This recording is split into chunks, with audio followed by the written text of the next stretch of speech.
Check, check. Hello. If everyone in the back could tell everyone in the back to tell everybody in the other room, to tell everybody in the other room to pull it in, bring it in, bring it in. And you join. I know how to use a mixing board. Alright.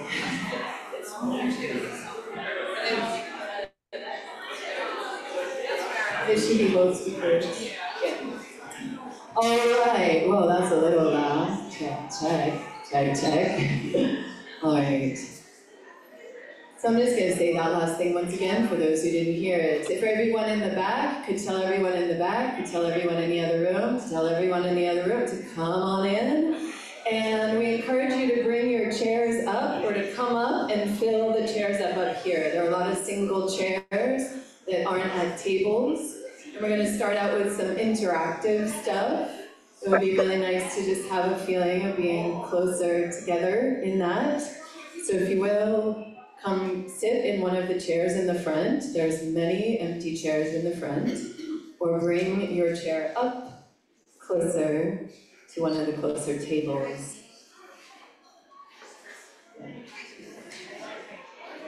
Yeah, thank you.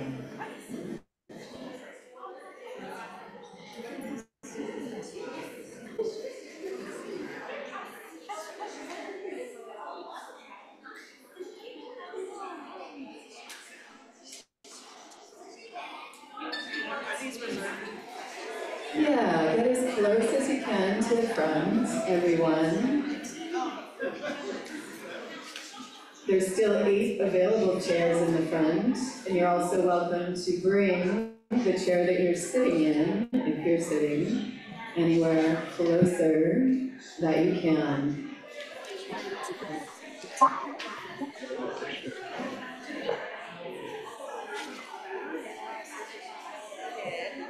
Do you need another one? I can just scoot over.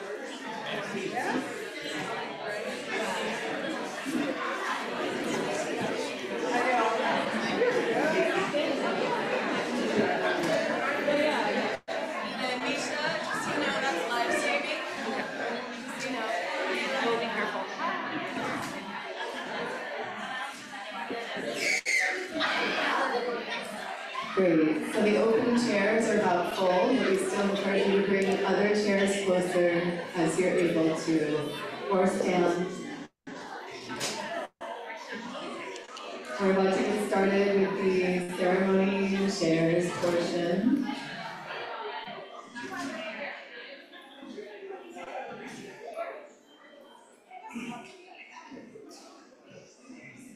Hopefully you all have a program. The schedule is on the program. We're staying as close to schedule as we can, so that hopefully everyone who wants to speak gets to. If you do want to speak and you haven't signed up yet, then we encourage you to find Mimosa. Raise your hand. Here's Mimosa. Yeah, Kristen can also help you get to Mimosa, as can Christina Starr. But Mimosa will be holding the list. Yeah, thank you, Mimosa, there, center left for my for you. Yeah. And hopefully you all got to the interactive tables out there where we have some wonderful gifts from different people who couldn't be here today that sent Jess love swag to be shared. And just so you know, briefly, so I remember to tell, the drawing on my right, over here in the corner by the door where you enter, is a drawing that Jess made on winter solstice, 2023. We had a winter solstice ritual. It was a little meditation as we moved through that portal from dark to light about what they were calling in for themselves, or what they saw for themselves. While Jess couldn't see things in their mind, they drew amazing things. And they drew themselves going through this fire portal, which at this time we imagined was the portal of their healing, the treatments that they were beginning days after solstice. And consciously, I think their mind thought, as I did, that drawing was about going through that portal of the treatments. But since they have departed their body, you might notice if you have that drawing, it's pretty dang clear that they're saying goodbye. That is a drawing that Jess made of themselves waving goodbye to us as they step through the fire portal indeed into a new life. Life as a spirit, as rainbows, as flowers. And so I just want to share that so there's important things out there on the tables to get to. And I'll stop now because you'll hear enough from me later. But thank you all for being here. Thank you all the people who helped set up today and make this happen, and all of you for all the ways that you love Jess. There's so much Jess love in this room. Everyone here loves Jess. So I encourage you to talk to one another, meet one another, share Jess love stories besides what happens up here. But to begin, I want to welcome Jess's dad, Morris, up, who is going to welcome our first presenter up. Morris will give context for our first presenter.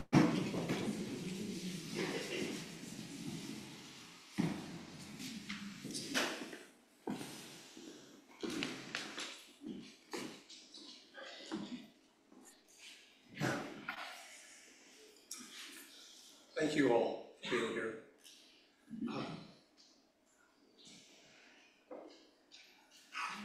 This is not where I want to be right now.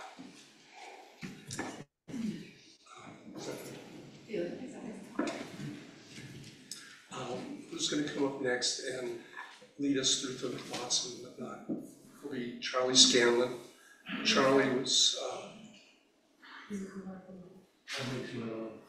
This is not on? Oh, it is. I'm sorry, I'm hearing myself.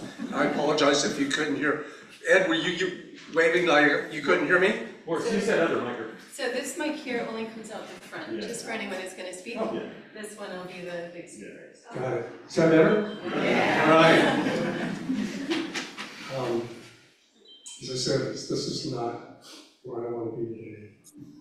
But it is where I want to be because I want to hear all your stories about Jess. The first person to come up is going to share a few stories about Jess because they were Jess's youth leader in junior high school and high school.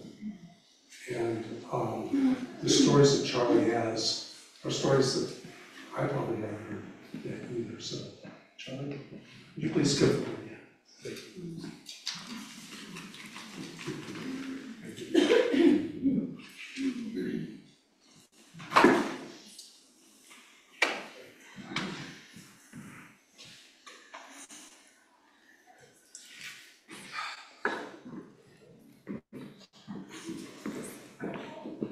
Thank you for letting me be here. When I'm in this room, I feel closer to Jess. If I take a little extra time when we talk, was because I miss it, is that thank you, and gracious to me. Same to the family, to Morris and Pat and Chris. When we're close to you, you feel closer to Jess. Today is a day of profound grief and deep gratitude. We remember Jess Sifuentes Chubb. My name's Charlie Scanlon. I'm a pastor, and I was Jess's pastor during those formative years of integration. Aren't we all on a journey of integration? Isn't that all for all of us? And I got to see Jess during those youth and young adult years. Got to see Jess emerge as a caring, thoughtful, wild at heart, adventurous, and gracious middle schooler, teenager, young adult, and then into adulthood.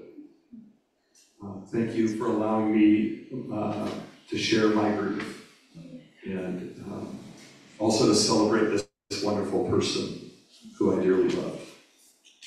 Morris told me a story about when Jess was in first grade. They were asked to read, Jess was asked to read into a tape recorder so that other children could listen to Jess's voice and they could learn how to read. Is that a great, wouldn't you just love to have that recording? So today, I want to invite you to recall and listen for Jess's voice in all of us today, so that we may be childlike learners. As I said, I got to see Jess emerge into this wonderful counselor and leader. They were always thinking of others, even sharing their clothing allowance to help friends and those in need. Did you ever, I don't know if you knew about these stories, but Jess would get this, they would get this clothing allowance, and then Jess would spend it on the friends. They were always thinking of others. We had hundreds of students involved in our ministry back then. Jess was always somebody I could turn to for help, to share the burden of leadership, and who would steward people and relationships with wisdom and grace. Jess could always get people to talk, make people feel comfortable, safe, seen. People would open up and be vulnerable. When Jess took charge of our Outback ministry, a place where any and every student could go rock climbing with other students, where they could experience belonging and love, Jess reached out to a classmate, Dan, to make sure he knew he was invited, that Dan belonged. Belonging was very important to Jess. What we didn't know until years later, when Dan had become a leader in his own right in our faith community, that just days before that first experience of meeting Jess and being invited, that Dan considered taking his own life.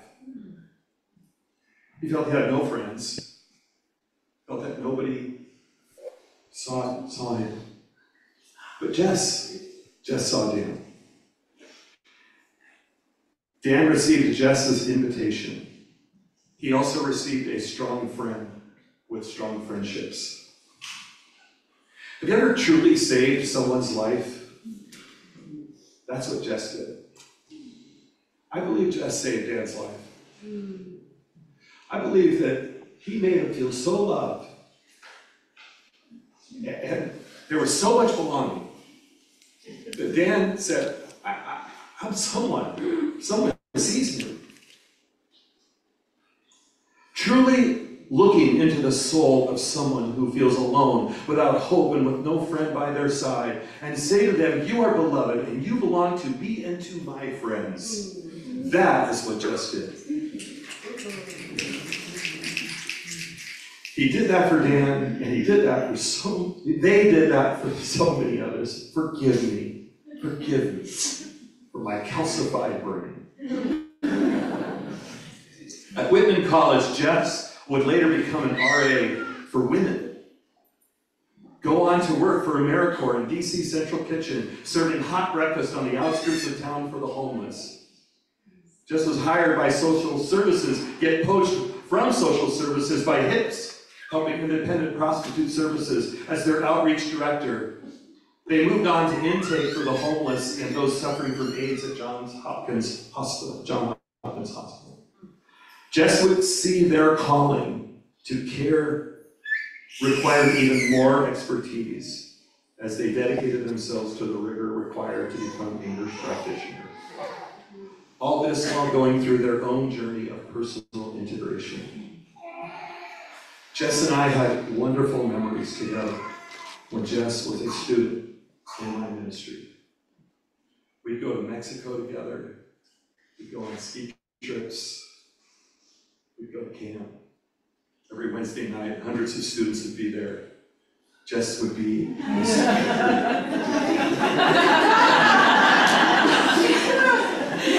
Jess would do things like this too. I was not naive to the wild at heart student Jess was. We just have so many wonderful memories. And I knew I could turn to Jess and say, hey, there's nothing like what a student can do for other students. And it was beautiful. Several years ago, after Jess had already gone through some integration of their own, Jess came with their dad to visit my church.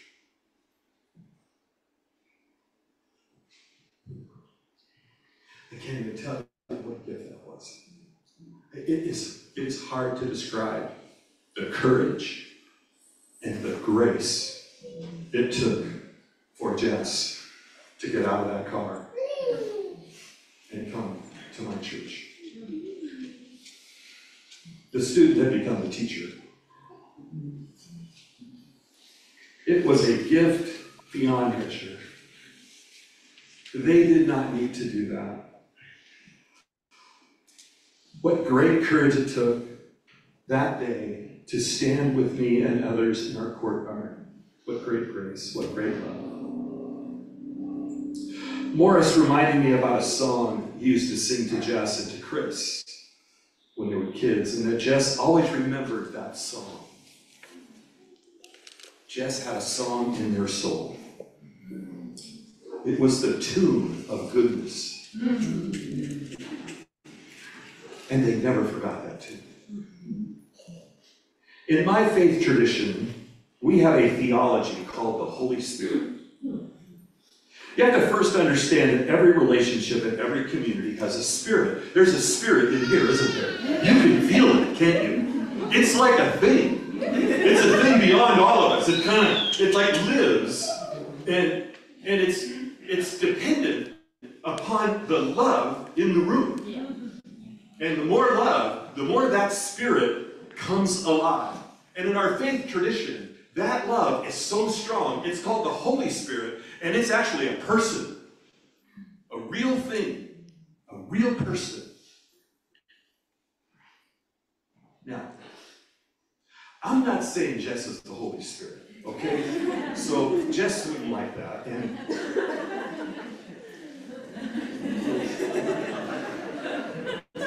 sorry, Catholic background.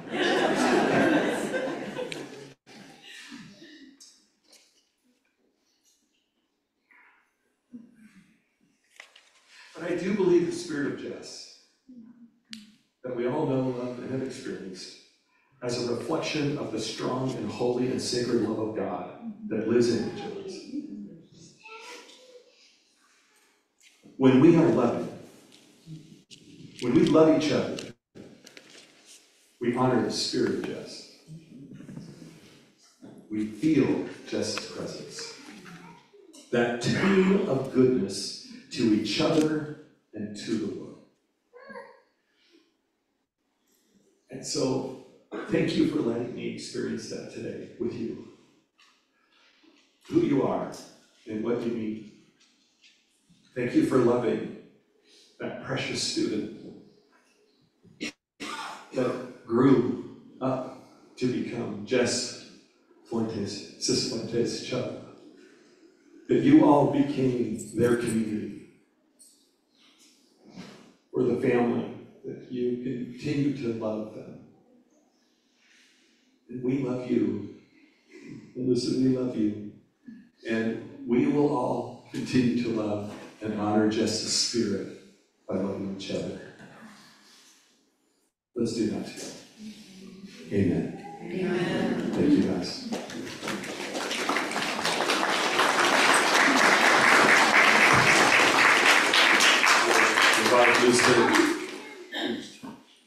Madalena, thank you.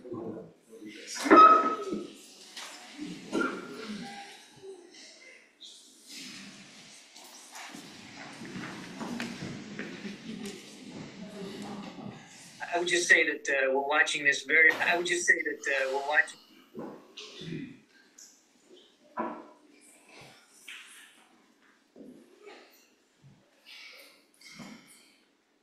Thank you so much. Just such an honor to be here and to receive that from you. So incredibly moving.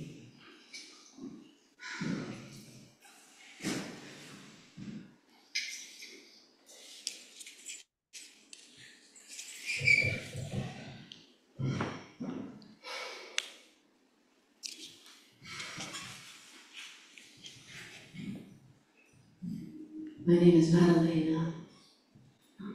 It's really good to see your faces and to be here together.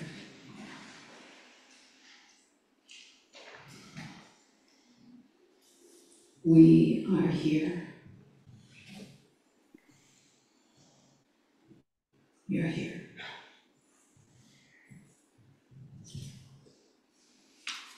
We're here to celebrate. We're here to honor, mourn our beloved Jess, our effervescent one, our noble one, who has gone beyond and ahead of us into the brilliant portal, as we all will do, because that is what it is to be alive. We are here, and it's precious, and it ends. And that is what it is to be a human being.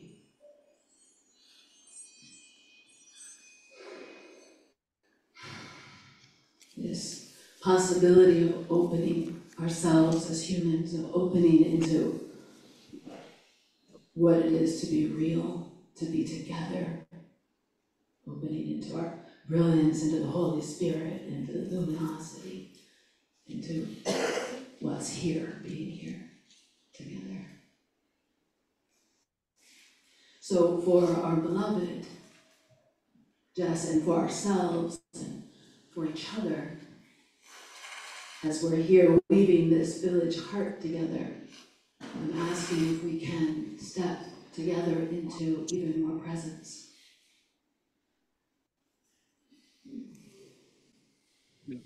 This sacred, holy, blessing of being only happens now. So we have these exquisite memories of our love, and we have our imaginings of the future. But right now, we're here. So I'm inviting you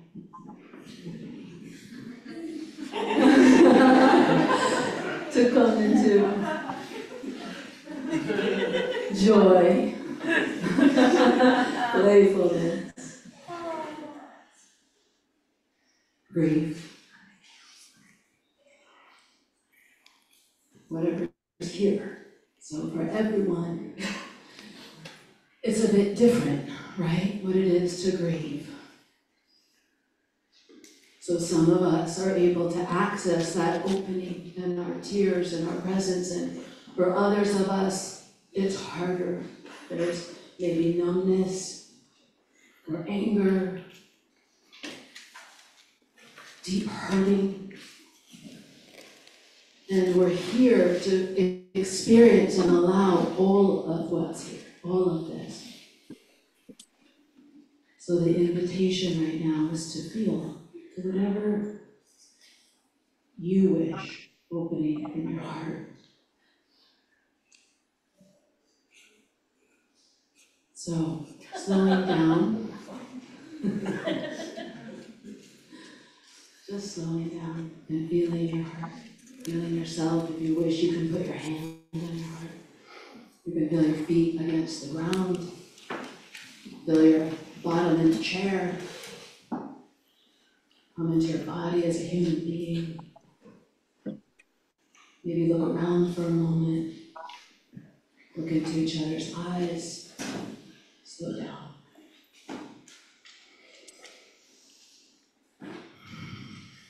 Coming into this presence here together.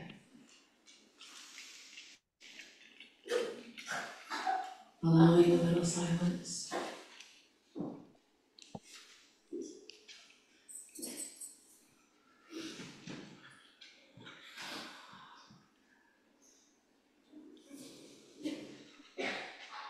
Feeling your center and feeling our togetherness.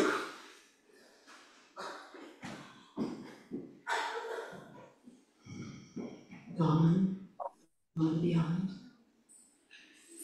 gone away beyond, awakened heart, and so it is.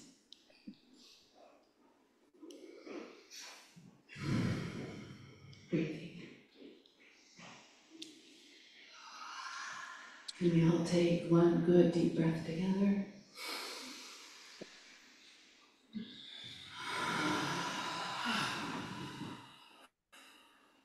And one more time.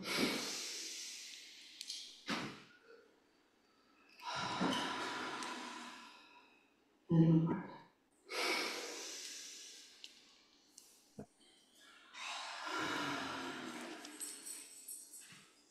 Presence. Together. Okay. Thank you, Madalena. Thank you, Charlie. Thank you, Jess.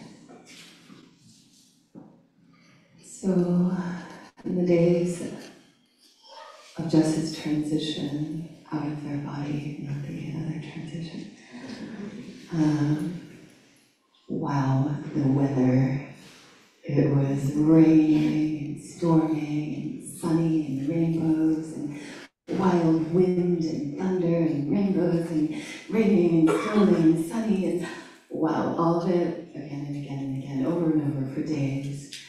And it was a very hectic time. The turning and the weather was just speaking all that we were feeling, the fear and the chaos and the pain and the wonder and the crying and the release and all of it, all of it, all of it. So it wasn't until the next night after they left their body that I was able to come to stillness and just lay down in a space quiet enough to hear the rain and to open to their spirit, or whatever it was, hear of them. And it gave me some very significant, clear downloads. It was shaking, profound, just, okay, yeah, mm-hmm. First one was that the memorial I had scheduled was too soon. That wasn't this one, that was the one in March. Yeah, it was way too early. They were just like, nope. And that's right, because this one was hard enough to pull together. But also I'm glad to have had this to focus on. But the next and strongest thing that they said was, it's yours now. What? What do you mean? It's mine now. It's ours now. It's ours now, not mine. Okay, all of ours. It's all of ours now. And this is what they meant. It meant that all of the love that they gave us, all of the inspiration that we got from them, all of the ways that they lit us up, all of the ways that that smile, or the ways those eyes looked at you, made you feel so special and seen. That light that they lit up within us, we still have it. It's ours now. It's ours now as a gift and a blessing from them. That reminder of how to care, how to slow down and connect with others, really be with another person. Not wait to care for your work, your food. Those of you who got to live with them or make food with them, you probably know how caringful they were in the way they prepared food and made art. The way that they cared, followed through in everything in their life. And I'm sure you've been touched by it in some little way, if not profound, earth, life-shaking, changing ways. That's ours now. So I want to invite you to keep drawing in the Jess and the images here or around you, or maybe close your eyes. You could tap into Jess in general, and what they illuminated in you, what they helped grow or heal in you, or a moment with Jess on the dance floor, in nature, climbing a mountain, some moment of Jess or with Jess that lit you up inside. And see if you can feel the earth as it was around you at that time. The physicality, the room, the wood, the stones. See if you can sense into remembering whatever smells were there, whatever colors, whatever sense of light.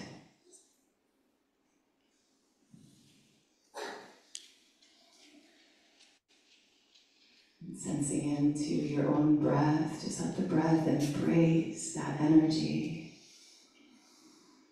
Feel the breath moving the waters of your body. Maybe there was water at that time, rain or mist or tears or other waters of the earth and being human. With as many of your senses as you can, try to conjure this memory, this visceral memory, that aliveness, that love, that light.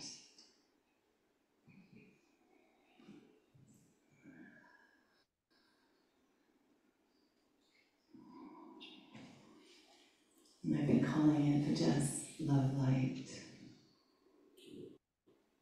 That when I feel the distress of the physical loss, I remember, as Charlie said, that spirit of Jess, the Holy Spirit that is within Jess. It is within all of us now. And maybe take a mudra, a shape of your hands, or a way you hold your body. Maybe there's a word, or a mantra, or a sound, again, or a color. There's many of your senses involved in feeling the fullness of this energy of yes to Jess.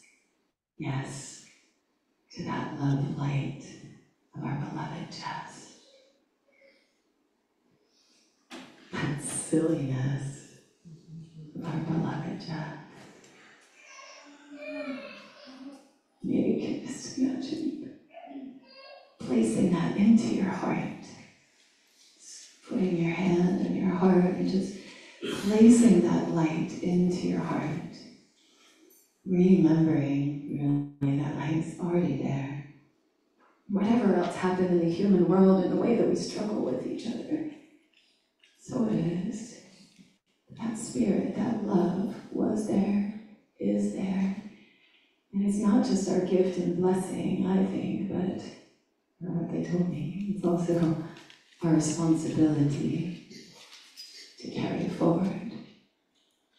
We get to carry this light forward? How can we love a little more fully? How can we smile a little brighter? Laugh a little louder? Dance a little bigger, a little longer.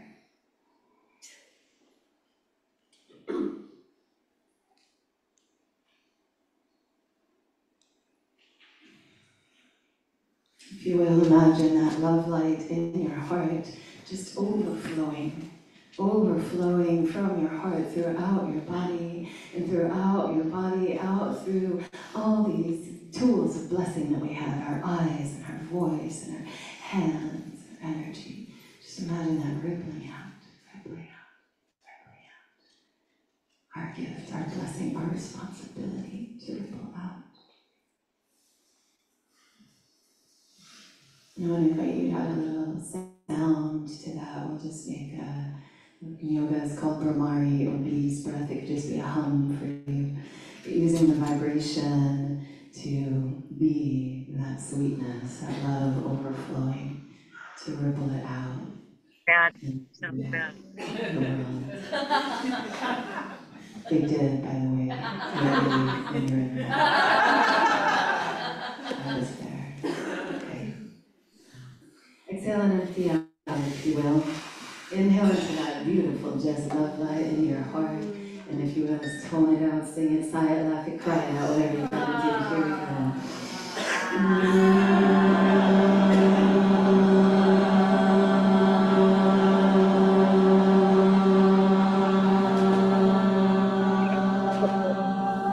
I hear some nice ahs. Let's go with that.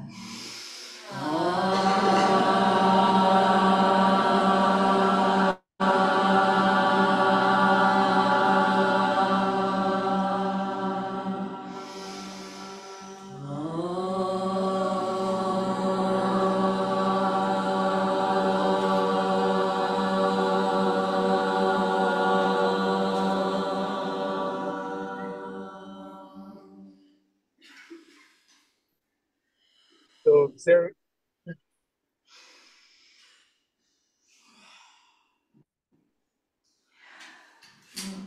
That's yours now. Anytime. I'm gonna release the mic. I'll come back at the very end to share a reading from Jess that they feel like they wrote for you all today. But before I do that, I received a text from someone who couldn't be here, who shared a beautiful story that I feel like may be instructive to what we're up to today. So I'm just going to read the text quickly. This is from Laura Hanks. Thinking of you and Jess, sending so much love. I remember having a tearfully touching conversation with Jess at an art show. I shared with them about my trans niece just coming out and how it was a shock, but we wanted to learn to guide and support her. I asked Jess if they would be open to maybe one day having dinner. I believe you were there also or walked up mid-conversation, and Jess so graciously agreed. I always thought one day maybe my niece would want to visit me in California and have this amazing light being Jess as one of her guides. I regret now not even being able to do a Zoom dinner. It was an emotional conversation, one that had me curiously marveling how quickly my niece wanted to be fully referred to as she, her in pronouns, when so many trans people wanted to be referred to as they, them, or is still coming to grips, understanding things, so forgiveness as needed.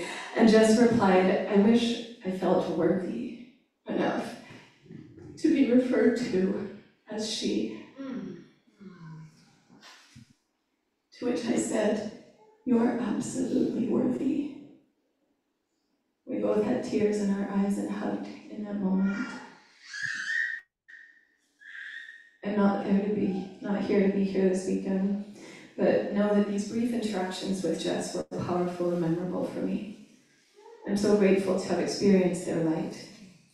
I love the way that Jess is so adoring of you in the photo. She's in the photo. They loved you so deeply. I hope that I can experience that kind of love someday. I hope we all get to. love you. May Jess, may peace be in your heart, and may Jess rest in power.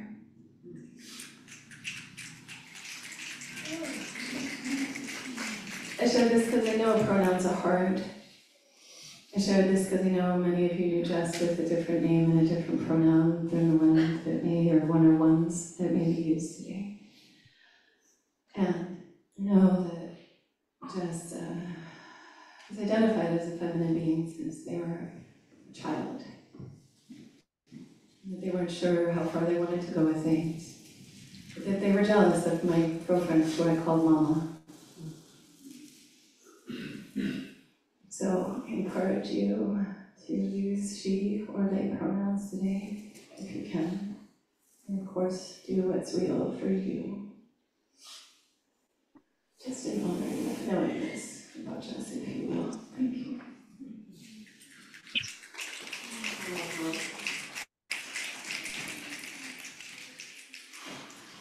Almost done. We have a list. Someone ready to go first? Okay, now, if anyone is ready to speak, now is the time. Okay. Mike, do you want to go first, or do you want Sophie to go first? You want to go?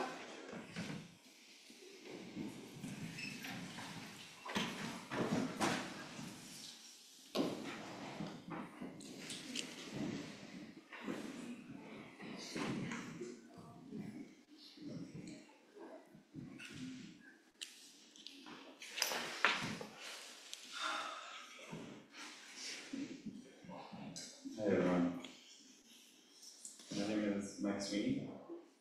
I was one of Jess's second group of UCSF friends.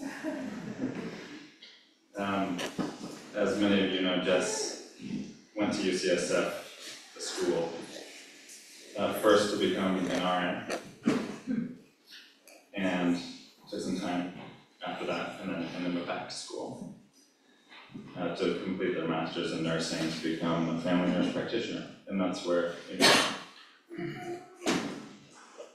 Soon after meeting Jess for the first time in NP school, it was pretty crystal clear that I wanted to spend lots of my time with them. I'm sure you all can relate.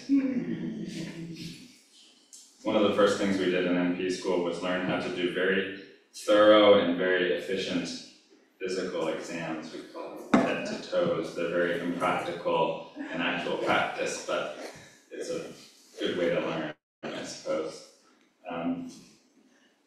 As was somewhat common, the content was taught in a kind of cold and objective way, as if the person being examined was not actually a person who may be sitting there in pain, coping with some trauma, and somewhat fearful of this doctor person that's about to touch their body.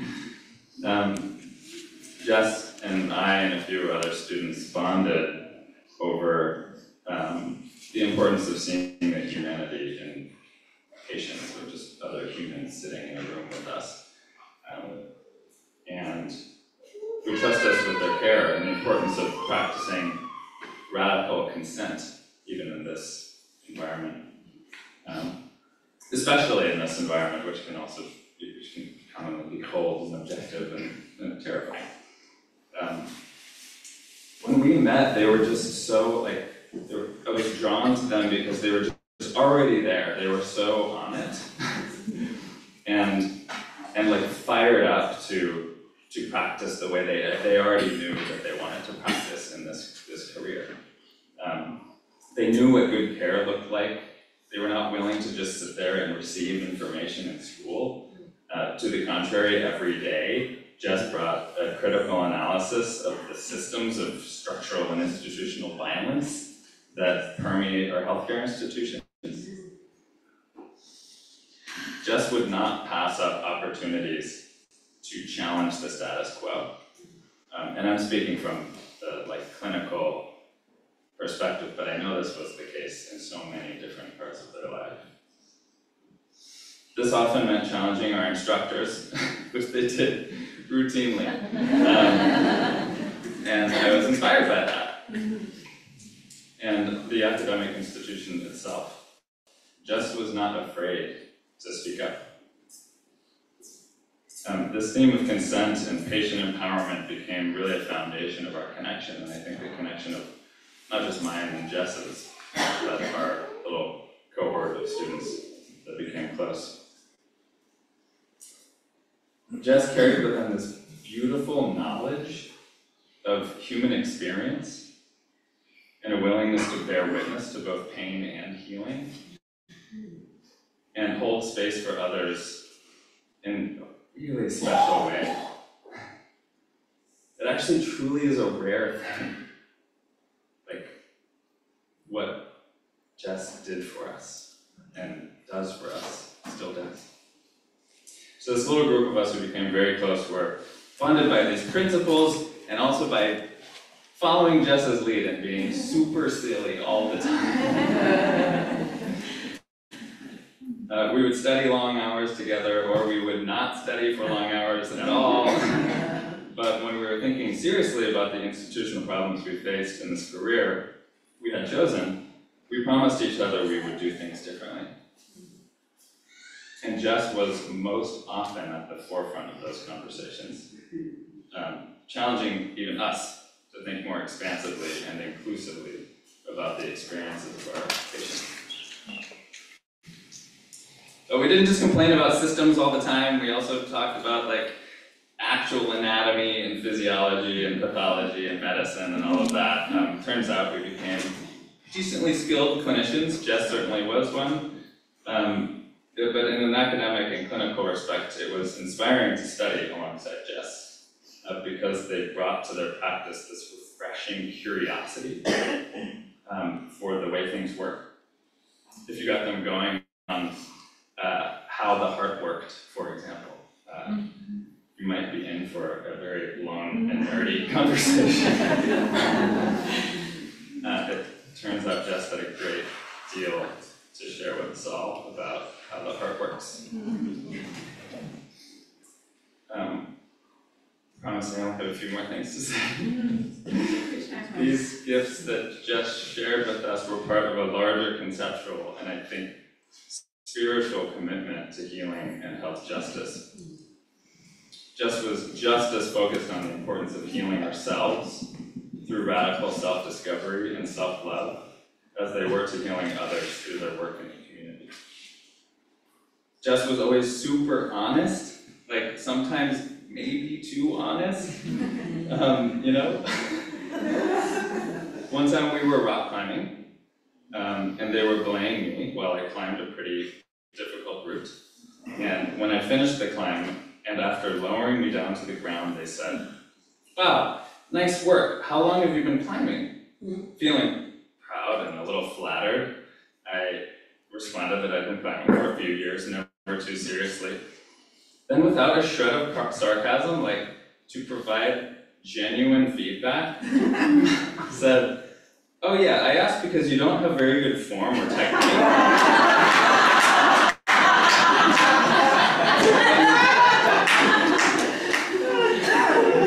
Go on. But you're very strong.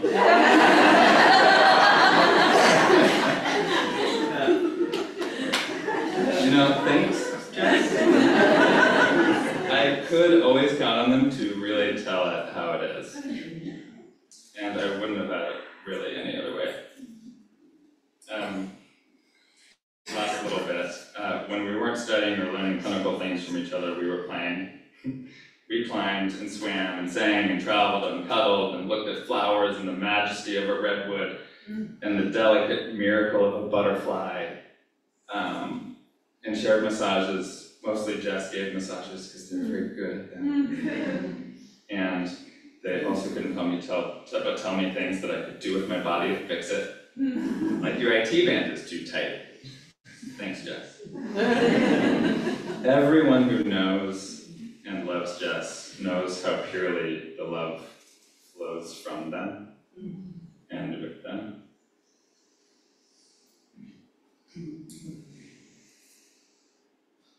I felt seen by Jess in a really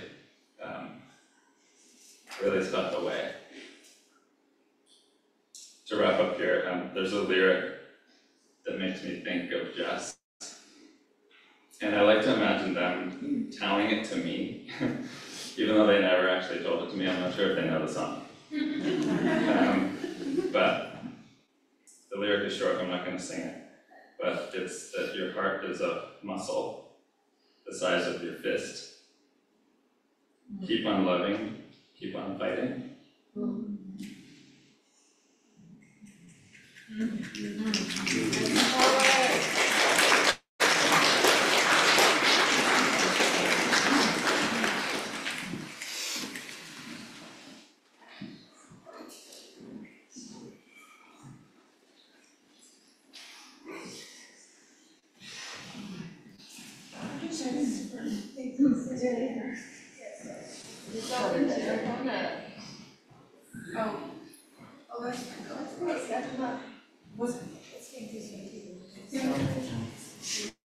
You'll be up next.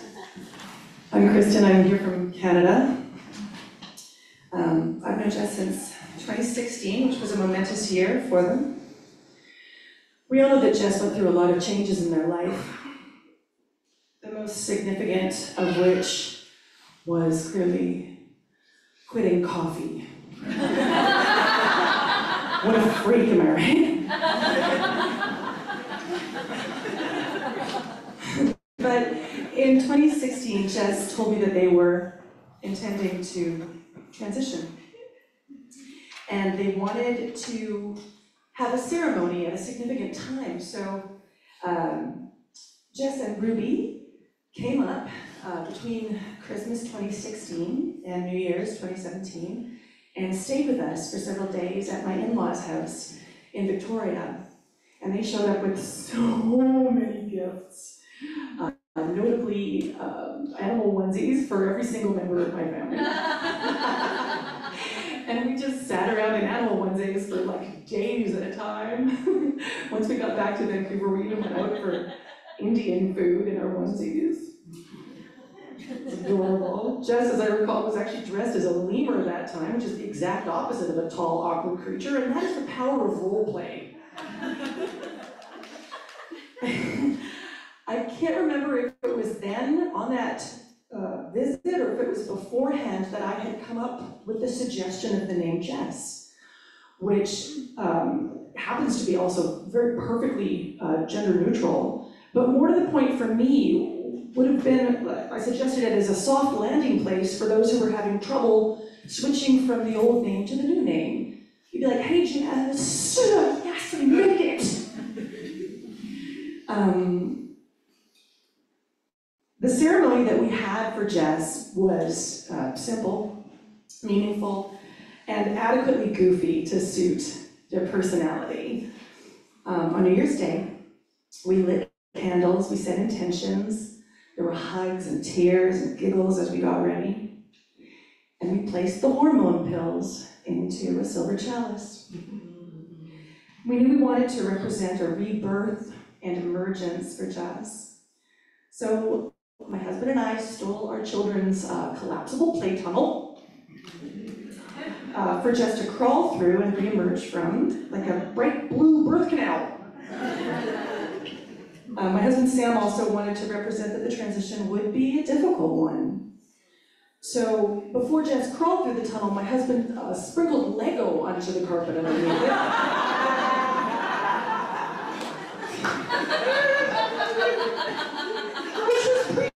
I think that was, accurate.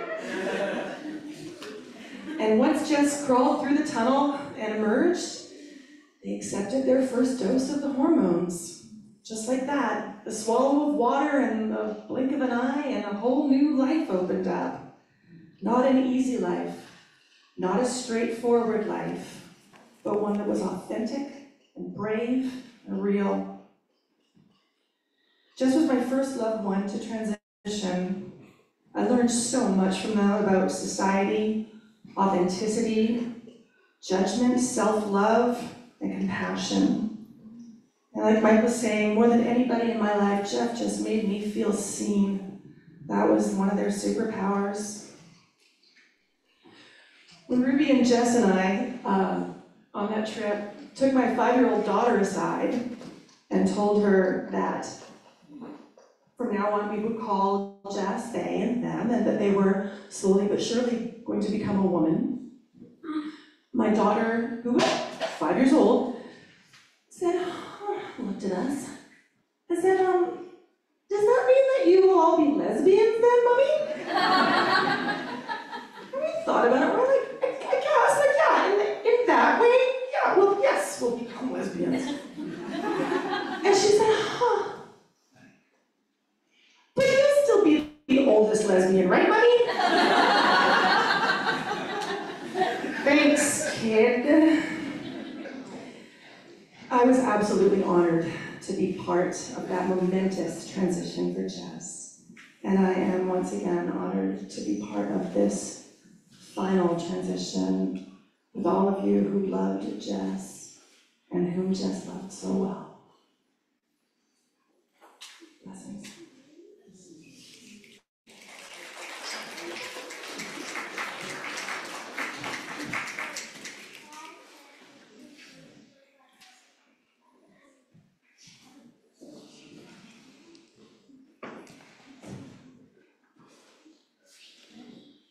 Hello, everyone.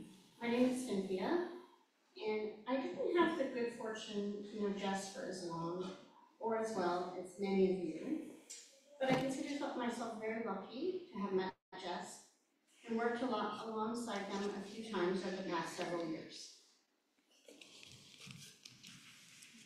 Jess was a float clinician at Planned Parenthood, Northern California, so I only saw them when they were filling in for another clinician, so not very often, but Jess was a favorite whenever they were filling in. They were a very skilled clinician and always exhibited positivity, kindness, calm, and compassion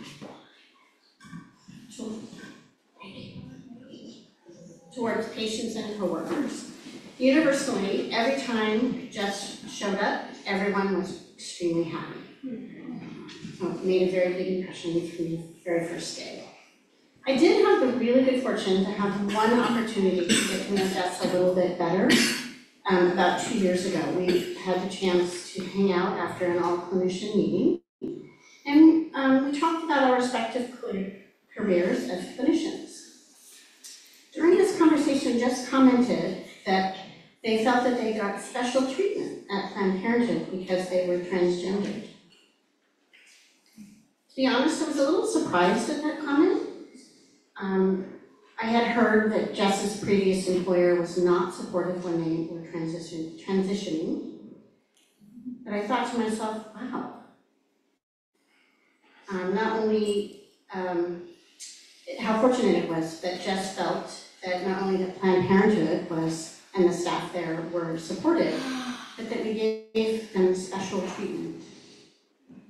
I thought about it for a moment, about how I wanted to respond, and I said, you know, you may be right about that, but I wonder, maybe it has more to do with how you are as a person. You're kind, calm, compassionate, positive, and you're darn fast as a clinician. So everybody loves working with you. Maybe it has more to do with that. So I will be forever grateful that I had the chance to tell Jess this. You just deserve to know how special they were. And I was moved that Jess shared this with me. When it was announced that Jess had passed away, everyone at Planned Parenthood who knew them was devastated, but I can only imagine just how much more devastated all of those of you who knew Jess longer and more intimately are feeling about this tremendous loss of such a kind, gentle, positive soul. My condolences to all of you.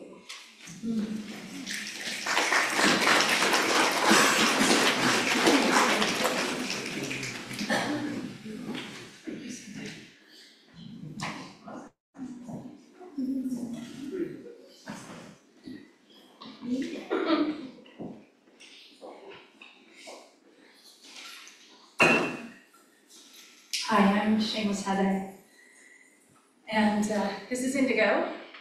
And we both loved Jess very much, like everyone here. I first got to know Jess when she came to our camp out and with Ruby. And I remember looking across the pond at Camp and Sons and thinking, who brought this supermodel? So tall and so beautiful, and I could see those cheekbones from 50 yards away. And being shameless, I saunter up to Jess and start flirting and complimenting their radiant heart, is knowing that her beauty wasn't just her physical form. And at that same camp out, we ended up, on the last night, stupidly, staying up all night talking together and really bonding. And it was clear that though we had different upbringings, we had some very similar pains in our childhood. The name Shameless comes from doing a lot of work to overcome the feeling that I wasn't right and that there was something wrong with my body. I had body dysmorphia as well, and I shared that with Jess, and Jess was like, I thought that was only a gender thing, and I was like, oh no, I always felt like a girl, but I always felt my body was wrong when I was little. And we just really dropped into this moment of mutual understanding for each other and compassion and love for those little people that we were. And I was inspired to tell this story because of the message Lucid Dawn wrote, because I was talking with Jess and I would go back and forth between they and she, and I said, what do you actually like, what in your heart of hearts do you want to be called? And she shared, I love it when you call me she, it feels really good. And I feel like I want to be she. And I just said, well, that's all you occur to me as. I see this beauty in you and this light in you and this femininity. And then that evening, as we talked into the night, I asked her a lot of questions about what it felt like to transition, to be born one way and turn into something else. Because as a child, I was really, really fat. And I lost weight when I was 22, and I felt like the world opened up to me so differently. And one of my best friends I'd had a huge estrangement with. She was also a transgender woman who I looked at as like another mother. And we had this big falling out, and it was a heartbreak for me. And that conversation with Jess that night gave me more empathy, but she was also a good clinician and was like, you know, you have to listen to your intuition and what's healthy for you. So it was a really profound experience to know that it was to hear from her that it was okay for me to have my boundaries around this person and to also open up my heart to even more empathy for what my other mother had been going through. And all the baggage that comes from feeling like you weren't born in the right body or that your body wasn't right. So,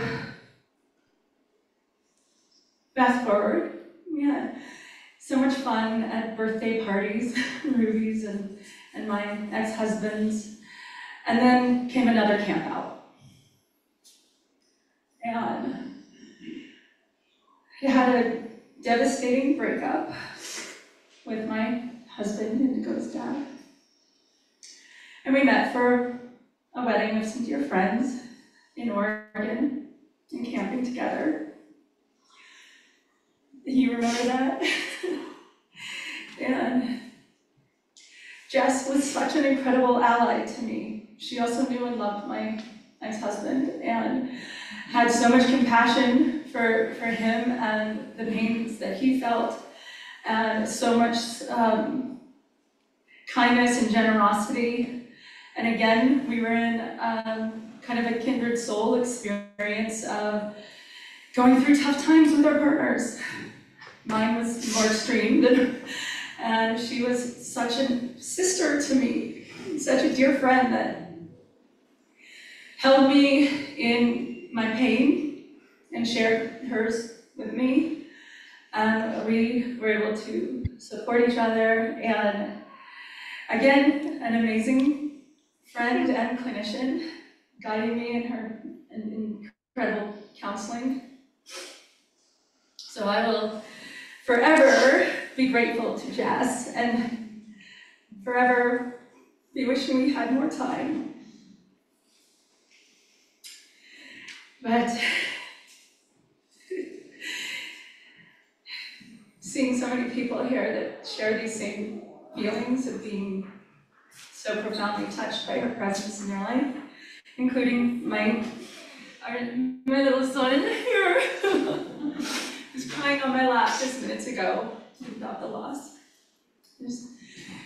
It's wonderful to know that I will see many of you at many more campouts and birthday parties and Ethiopian restaurants, and that we'll share even more stories together, and we'll continue to grow in our hearts.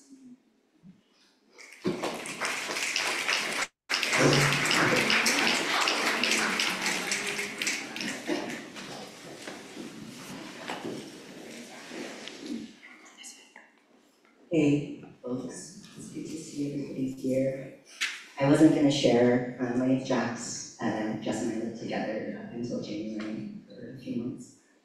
I've known Jess for at least a decade, and I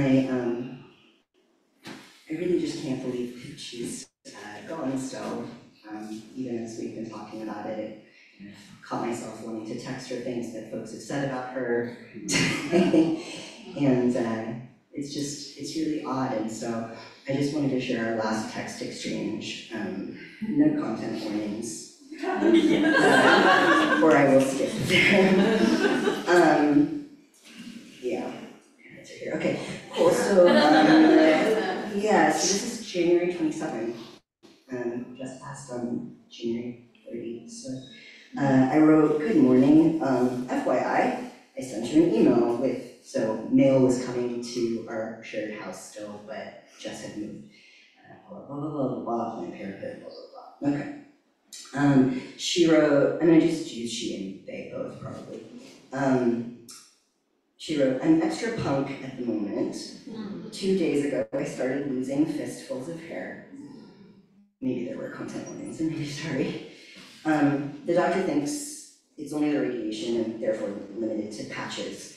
And this is why I'm sharing it with you, is that there was always like humor in the like very true, very painful stuff. And that was something that I really appreciated a lot in our relationship and just about Jess, was that we could hold all of that together, that there was no fakeness ever. So I really trusted them in a different way. My screen is turned off here. Okay. So the doctor thinks it's radiation limited to patches. It's disturbing, but it's also punky. Sent me a picture of the hair. "How are you this sunny Saturday?" I wrote, "Very punk, looks the start of a faux hawk. Get it, honey." They wrote, "My follicles seem to be trying." I wrote, "They're doing their best." Heart emojis, etc. And then she wrote, "I'm having a hard moment over here." And I wrote, "Oh, sweetness, I'm so sorry." She said, "Having a body is hard." I said, sure is." They said, "I love you." And I sent them a meme, which I'm gonna try to explain. I think it's a meme. I don't even know what memes are. I'm over 40, I don't get it. So it's a picture of a cat sleeping in a bed. It might be like a Beatrix Potter sort of illustration or something. So cat's sleeping, eyes are shut, so it's safe. There are like 3 to 5 mice on the floor. And the caption is, "How I sleep knowing that I am a soft little mammal who needs lots of rest and nourishment, even if I did nothing today." And I wrote, "I love you too. I'm not saying you did nothing today. Your body and your mind are doing so much. But I love the illustration and the notion that resting is everything when our body requires it." And they wrote, I went to the cat cafe and walked the lake. Now my left body is not really listening to me. I wrote fudge. I wrote a different word, but fudge. Are you reading this in your body as fatigue? And they said, I'm not. No red flags, just tired in ways that aren't obvious. I wrote, yeah, ongoing adjusting, surfing, cancer and its treatment and body impact. I'm sending so much gentleness to you right now. They wrote, thank you, sweetheart, I feel your care. They wrote, I'm glad. I know this is really quotidian, but like this is like who they were, so I hope it doesn't feel like a wasted time. Anyway, so I wrote, I'm glad I can bring you quiche or share a recipe if you're interested. Jess was trying to do more cooking in January. If you feel up to it tomorrow, I might ask you some San Diego questions because Jess's mom lives near San Diego and stuff. There's a pun here that I want you to hear, and then I'll be done, I promise. Anyway, I wrote something about Carlsbad and flowers and Legoland, and here's the pun. Okay, so I don't know much about San Diego, although I did enjoy the neighborhood. Or is it spelled Gayborhood? Gayborhood, and so this is spelled like G-E-I-G-E, like a horse. Gayborhood. I wrote ha ha ha, and she wrote, there's no cancer in my funny, it seems. I wrote, I had a gallows humor reply, and it was, glad it hasn't spread to your humorous.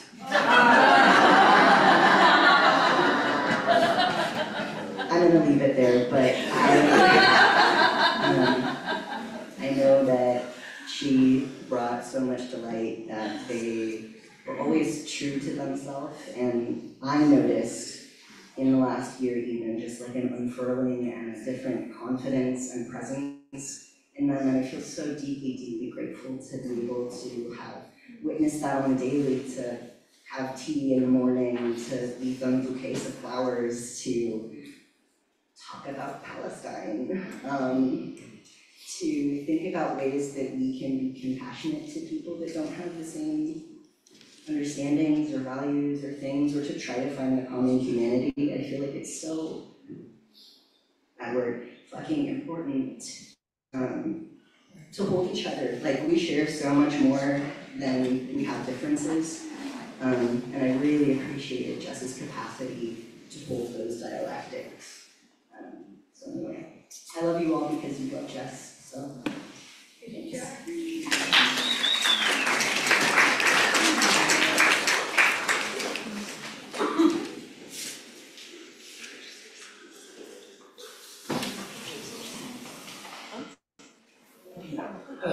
So I'm feeling a little bit overwhelmed, and I wasn't originally planning to speak, but Pat asked me to share this. Like many of you, just have this amazing ability, it seems, to make everybody feel like the most important person in their life, and that was no exception in my experience of my time with them.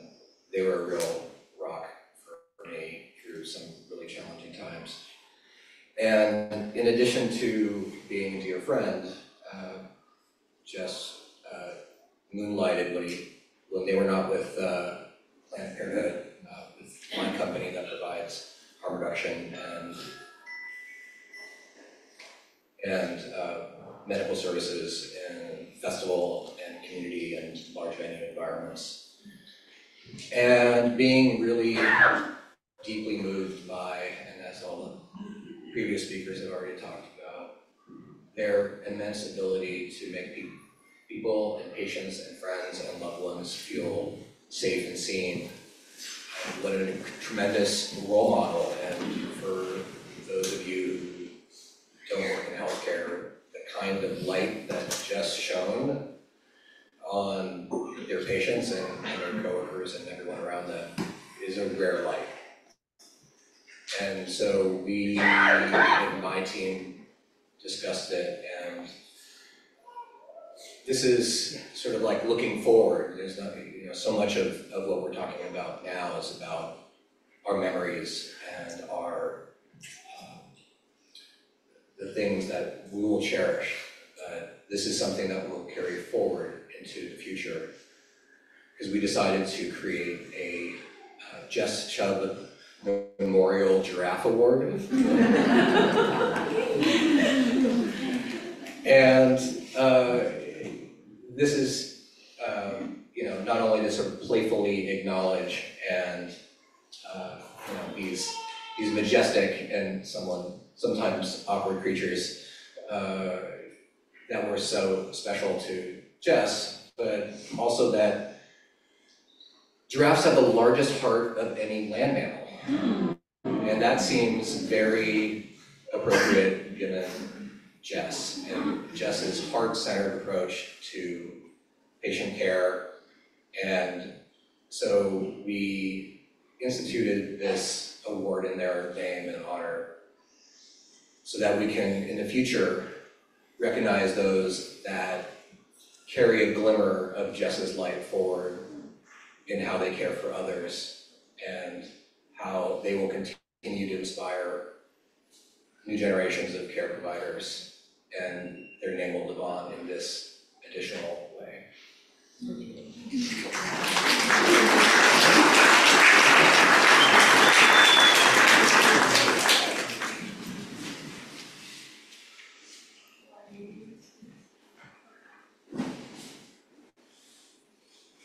Anyone else want to speak before we move into our closing speakers? Okay, great.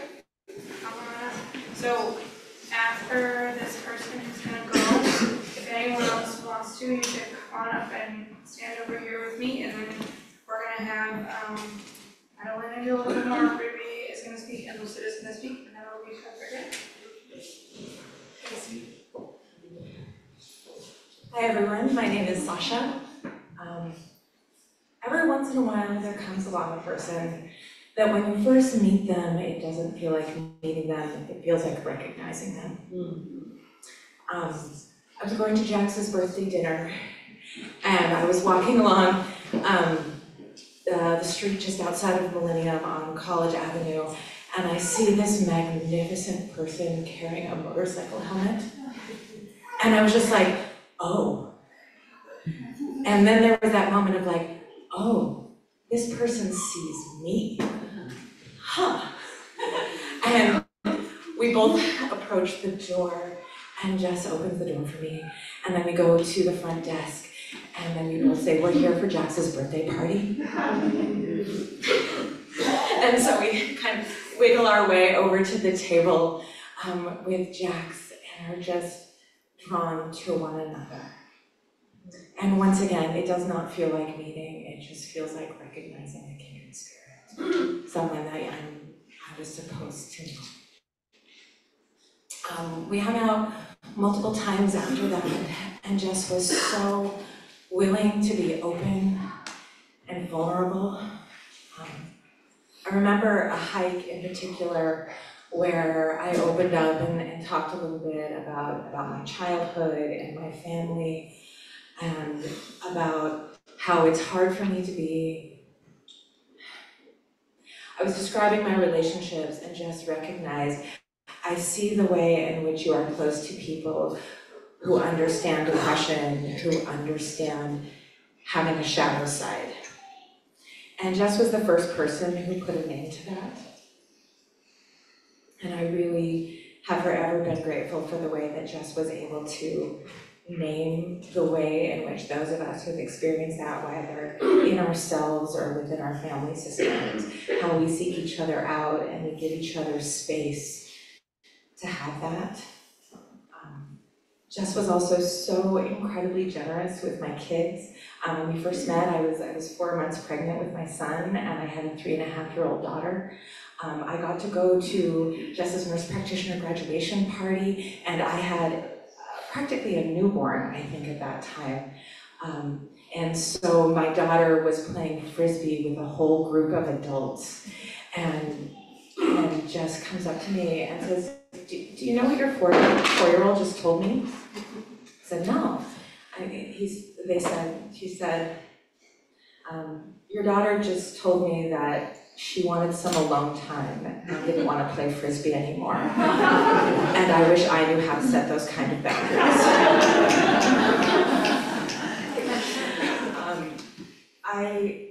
I heard the news and I didn't know what was happening.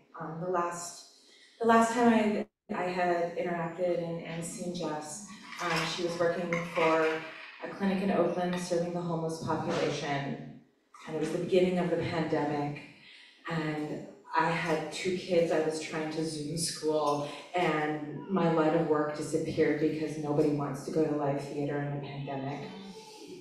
And so I wasn't making costumes anymore, and no one was gonna buy a wedding dress in the middle of a pandemic, so I wasn't making wedding dresses anymore, and I felt lost, and I felt alone, and I felt confused.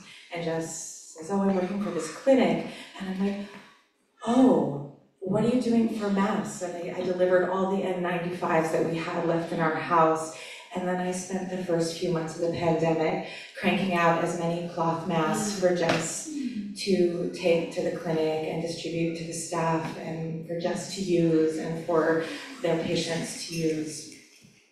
And I just want to say, thank you for giving me purpose, Jess. Thank you for seeing me.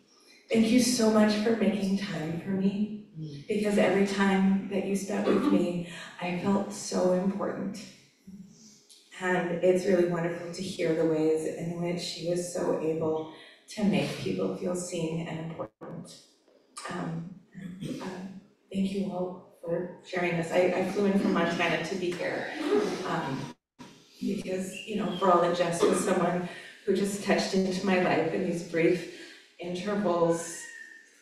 In those moments, they touched me very deeply. Thank you.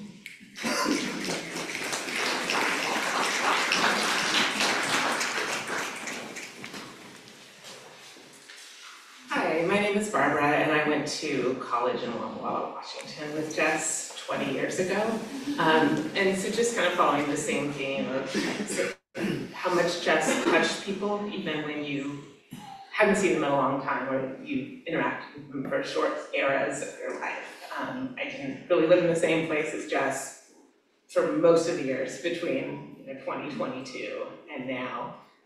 But they were someone that had a big impact on me, and that I think about how they were in the world and how they would approach different situations. And as you all know, they were such a rare combination of so many things, of the silliness, of the incredible intellect, of the depth and the adventure, and just having all that in one person was really profound. And I just, one memory from college, from back in the day, and all in the same day, I remember driving around in their Scout, their big old car that they loved so much, and it running out of gas. And of course, it ran out of gas in front of a llama, and so Jess wanted to stop and play with the llama. I was trying to figure out how to siphon gas from one of the cars into the Scout.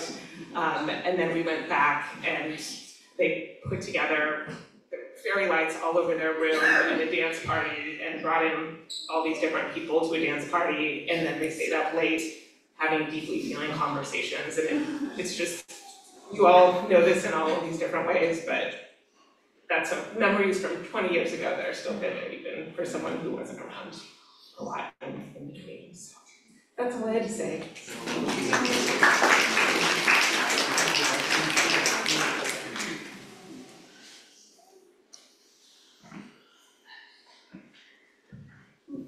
So much people, so many people, so much love. I'm gonna try to make this quick. I'm Tanika. I work with Jess at Planned Parenthood. I only briefly spend time with them, but the time that I spent with them was very impactful. Jess and I worked together at El Cerrito, and I remember having the opportunity to spend some time with Jess after clinic was closed, and Jess needed to do some charting, so we were just there by ourselves, just kind of chatting.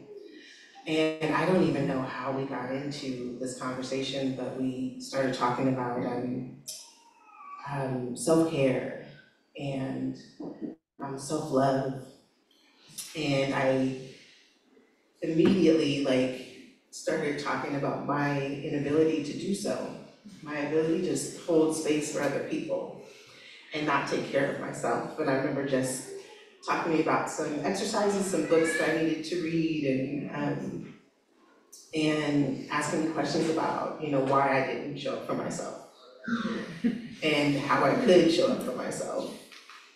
And also I mentioned to Jess that I, did want to go back to school and become a midwife and serve my community in that way. And I was like, but I'm old. I don't know if my brain can hold all that. And just said, what you do have, no one will be able to teach someone else. And what you need, you can learn, even if it just takes time.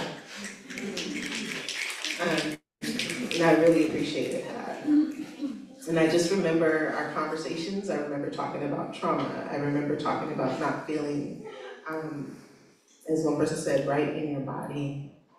And just being able to have that conversation with someone and feel that comfortable immediately. And then have that kind of stay with you. So I always thought about how Jess showed up for patients. I thought about how Jess always gently and kindly taught the people around them about taking care of others.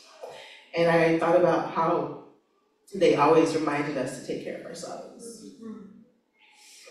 And I remember hearing about a party and and hearing that Jess had mentioned my name and Lucid was trying to get in contact with me. Unfortunately, I wasn't able to make it to that party.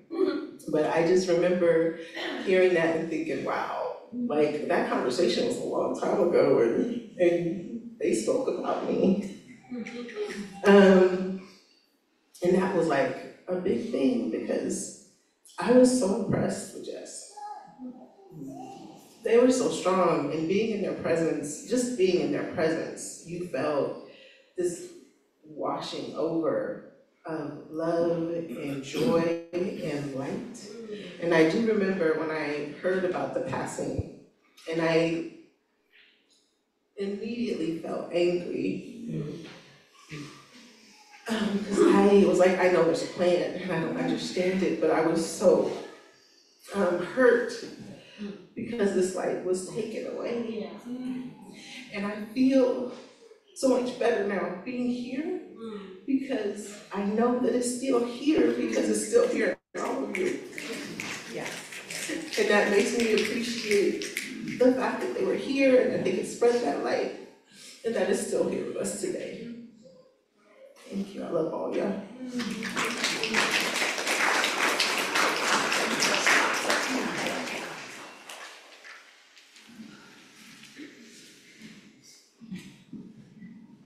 Hi, my name is Rachel, or Smalls, as Jess met me 15 years ago this September in Washington, outside of Washington, D.C., when we were living there. And I feel so happy to be here. I came from New York City so that I could be with everyone who knows Jess. Because like many people have spoken, we flew in and out of each other's lives. As time changed, as our relationships changed, we maintained friendships, coming in and out of time together, spending time with Pat, and spending time with Sonia, spending time with Ruby and Lucid and all the different people who held them so closely over the years. I just wanted to highlight that we talked about all these bright times, but Jess was also someone who faced a lot of dark times, and in talking about that, gave strength to others to talk about that. And last time I saw them was in March when I was pregnant, and I was so excited for them to meet Noah, who is attached to me right now. But this fall, as they were getting diagnosed, I was dealing with postpartum depression and anxiety, and they were so positive about me going and seeking help. And they were so hopeful that they would meet Noah this spring. And as the person said, I feel like Noah doesn't get to meet Jess, but she will get to meet all of you and know Jess through the stories and experiences we share together.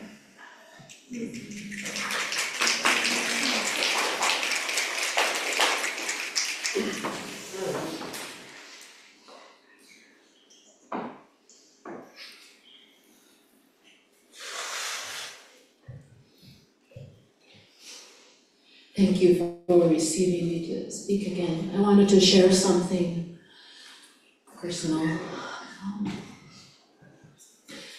Jess and I adored each other from the first moment that we met. As this being said, and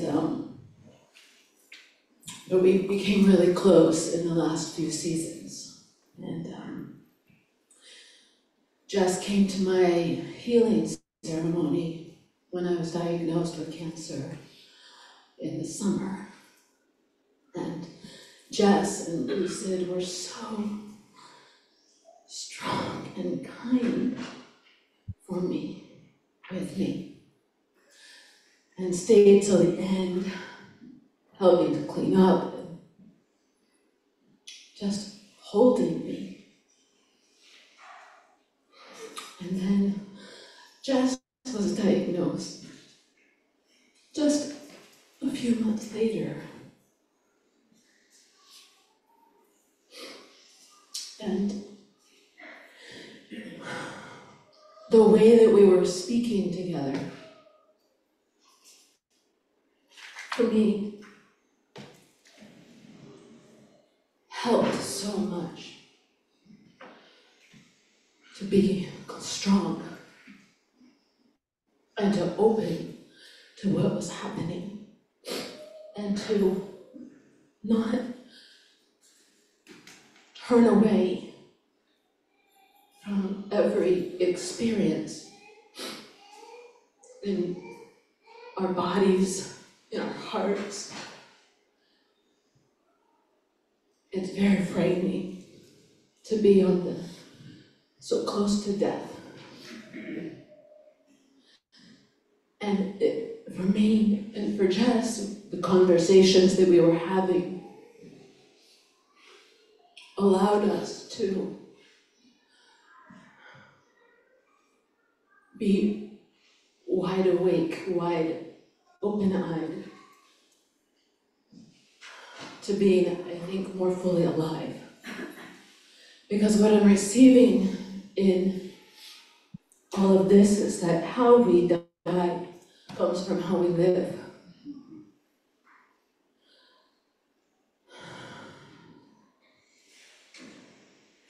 The love that we have, the creativity that we have, how much we're able to be with each other, how full we are, allows us to live well, allows us to die well. And when I experience this, I hope it's not too direct for folks, but how it is for me is that Jess has died well. And,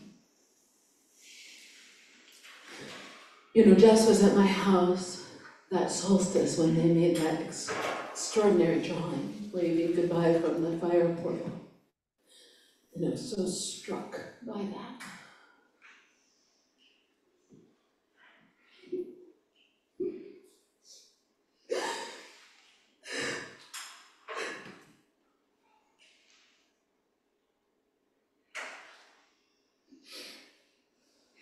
And when they passed,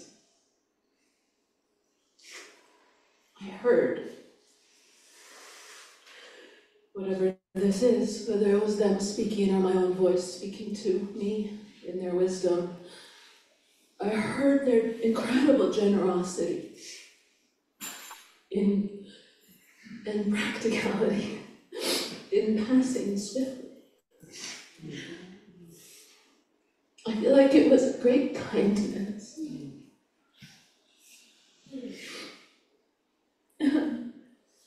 Hurting they are not still human. Because to go through this with someone else, with their capacity, has been a huge balm, a real incredible gift to walk this road with them. But in their passing, I, as we all do, I'm sure, can feel them so clearly.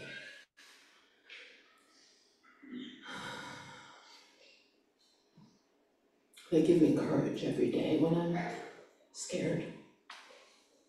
I really ask Jess for help. And they help. They do.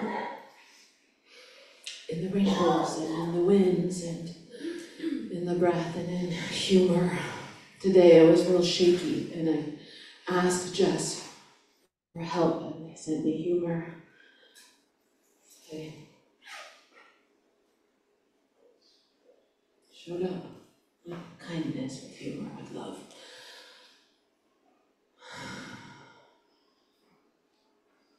That's all I've got.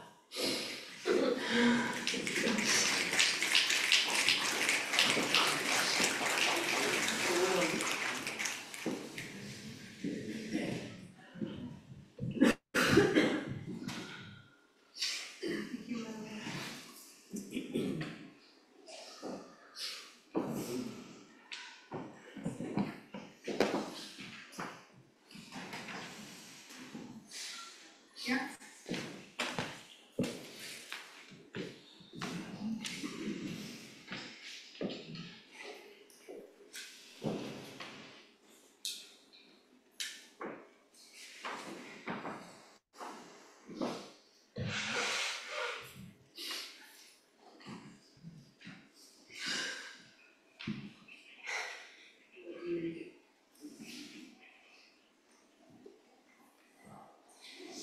I'm Ruby. I was Jess's best friend for a very long time. I tried to write many versions of this, but it ended up as poetry, which it often does. I'm going to do my best to get through it.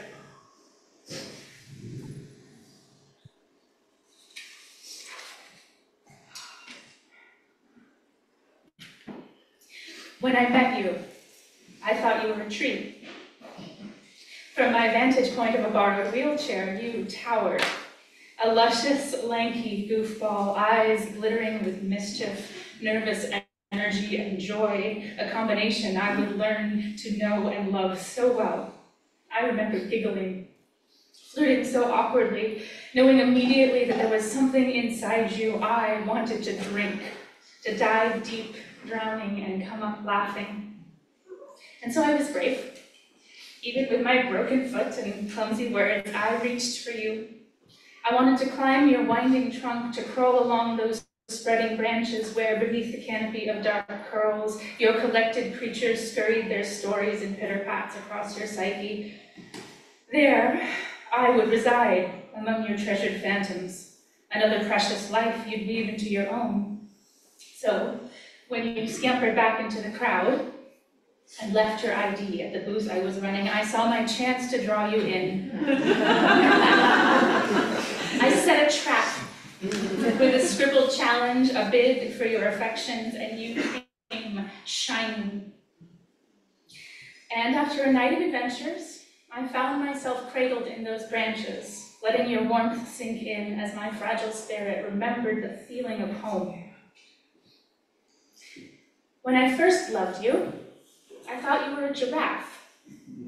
This identity you'd borrowed because you were Jeffrey, and Jeffrey was a giraffe. Stories left lingering from another life when you were a football player, a Christian, a missionary, a handsome jock who bullied queers and left stuffed bears on their precious porches in the dark of night, a rock climber, an adventurer, a secret nerd who loved sci-fi and baseball cards, a scruffy activist, and a doting boyfriend, a brilliant chef who once ate nothing but canned beans and kitchen scraps for a whole ski season, and who, till the end, would live on frozen burritos if there was no one home to feed. And as you began to shift, peeling away the old stories, slowly leaving Jess behind, the giraffe skin didn't fit so well anymore. But how to shift, what to leave and what to take as you began to molt. You sat in ceremony with spirit, with guides, and she came to you as a dream, the giraffe who was feminine and soft, a mother, a watcher, calling in Jezebel, Jess Please, rising from the song of your mother and grandmother. And your transition began to take shape as a growing into what had always been, a dancer, a dreamer, an artist, a poet, part gangly tomboy who felt out of place in makeup and dresses, part genderless provider in service and in scrubs, part blushing teenager who urged on their growing curves and celebrated every dying chest hair, a yogini, a creatrix, a performer, and a muse. When our love rooted and bloomed, I thought you were my person and I was yours. Two nurses, bonded by trauma and loss, enmeshed and tangled, trying to find ourselves in the knot we had created and unwinding into a bigger mess. We did promise each other that, to always be messy, to celebrate the fullness of experience, the pleasure and the pain, to cry onward and awkward as we threw ourselves into life and love, and oh, did we live. Backpacking on lonely crags to alpine lakes, so cold we had to dare ourselves to jump, and soaking in desert, mountain, and forest springs that threatened to melt skin from bone. We careened down snowy peaks and dove deep to chase rainbow fish in tropical water. We dragged Tom Petty, the pedicab, into the black rock dust, and we turned West Oakland gray with Playa on our return. We sipped cocktails in castles in Corsica and ate 11 courses at the top of the Tour Eiffel, sidestepped alligators and giant spiders in the Florida swamp, and hid from rednecks in the backwoods of Oregon. We streaked for photo shoots on granite slabs in the river and in the dark moat of an old fort, pushed our cars to their limits on mountain passes, and sorry, don't listen to this part, Mother. We fully beached the Prius on a gravel road to Tufa Mountain, certain we would freeze overnight as we waited for our rescue and dug as though our lives depended on it, which maybe they did. We camped in tents in 118-degree heat in the desert, and 15 degrees in the Sierras, certain and wrong that we were well prepared. We made magic in collaboration. 6 years of holistic concoctions I'd conceive and we'd create late into winter nights, which our relatives would examine with not undue skepticism. Again and again, we created weirder art in weirder costumes and worked in tandem at Zendo, at St. James, and Mars Medical, easeful in our teamwork and complementary nursing skills. With friends and lovers, we threw micro-festivals and houseboat parties and cabin getaways, and we held each other, taking turns the depressive swings to shoulder a little more or a little less. For a long while, I was your person and you were mine. Always you brought me to the oceans and the rivers when I was ready to breathe another lost love. But now you are gone, and I must still get to the water. There is no current strong enough to carry away this grief. When your world grew cold and dark, I thought you were a tardigrade. Fired from the work you loved that you bled for, just as you took the steps to claim your face, you almost crumbled then, but chose resilience, chose to dig deep. I watched you realize that in giving everything to everyone, you had nothing left for yourself. So when we chose to release our partnership to the flames of the temple, to let new friendship rise, blooming from the ashes, I mourned the loss of my person, but celebrated the space you chose to claim. I witnessed you learn to love yourself, where before you had been lost to love. In discipline and ritual you rebuilt, set boundaries, turned your light of compassion inward to find pieces of joy, of Jess, tardigrades, still living in the darkness. And no longer hand in hand, but with matching steps, I walked with you back into the sun. When your love shone brightest, I knew you were a mermaid. Halfway between this world and the next, dancing with the spectrum of identities you held, delighting in sensuality and creativity, and embracing your shyness and your quiet. Comfortable in your openness, comfortable in your otherness, opening to your joy, returning to your laughter and squeals and all the sillies you could find. You were shining again in those last few months before you knew, embracing the fullness of life, the fullness of self. You were the sea sprite and the siren, in the ocean and of it. You were the tumbling waves and the glittering spray. You were the depth of the sea and the softness of the warm sand. But you have returned to the water at last. For as the story goes, when that little mermaid finds her voice, the ocean calls her home. So then, I will take myself to the waters to visit you. Give my tears to the wind, whisper nursing stories only you would love. Thank you for the lessons you taught me, and laugh for the joy of being messy and awkward and alive.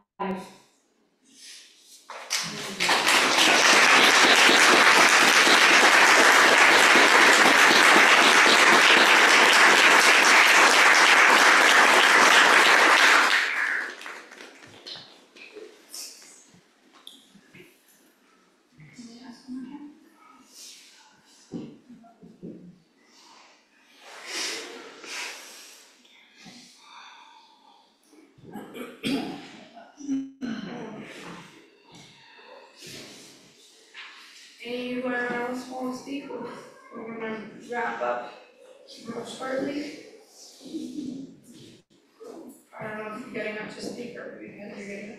Charlie, want to speak? Okay. Charlie's coming. Anyone else? This is gonna go last.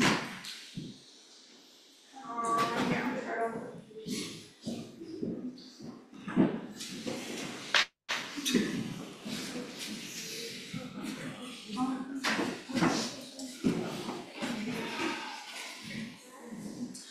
I am Turtle Woman, she, her, our. I speak these words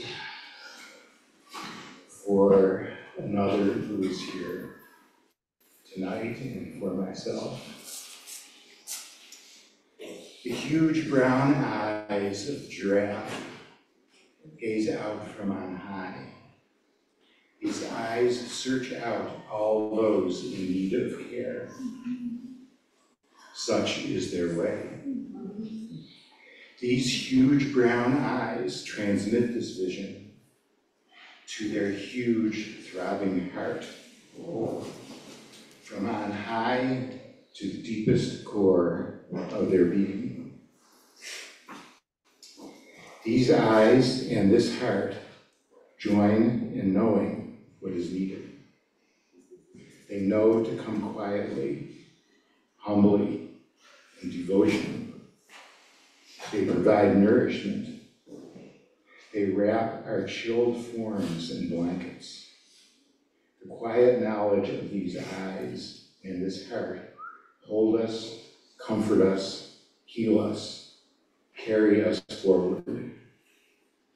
Jess, we shall carry you through your changes, as you have carried us through ours, as you carry us through ours. The dead have a pact with the living. Our acts are your continuation.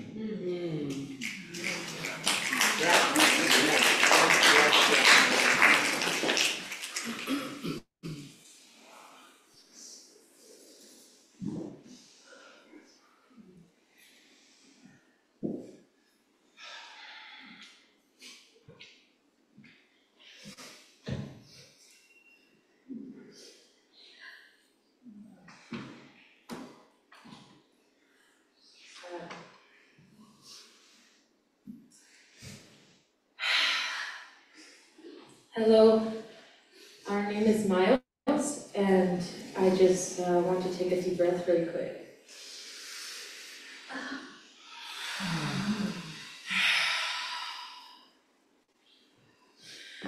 Ruby said something really beautiful that resonated about being messy and awkward and alive. And that's very real for me. And what Turtle just shared with us was describing a very important moment in my life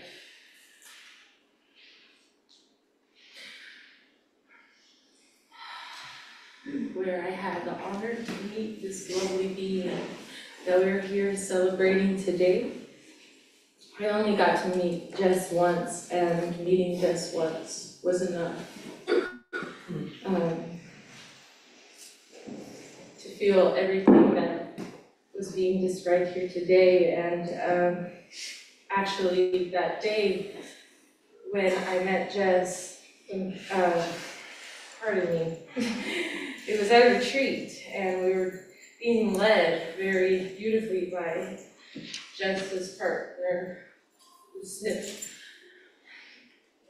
during an activity that really brought up a lot for me in my physical body. And after, from afar, just like the giraffe,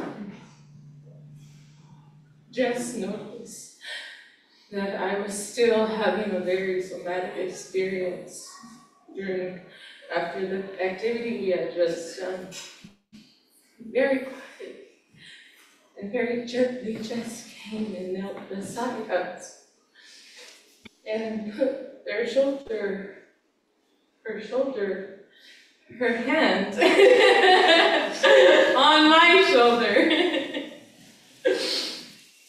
and looked at me with those big, beautiful eyes and said, "Are you okay? Is there anything that you want to talk about? Is there anything you feel like sharing?" And I won't go much more into all that happened, and I'm really grateful that towards the end of that experience, I got to share this really beautiful prayer with those who were in circle with me during that moment, just being one of them, and in the mess of everything and the tears and all that was going on, just very graciously went and brought plates of food for everyone who was there holding me in circle, making sure to bring plates that were the right dietary restrictions for each person that was there.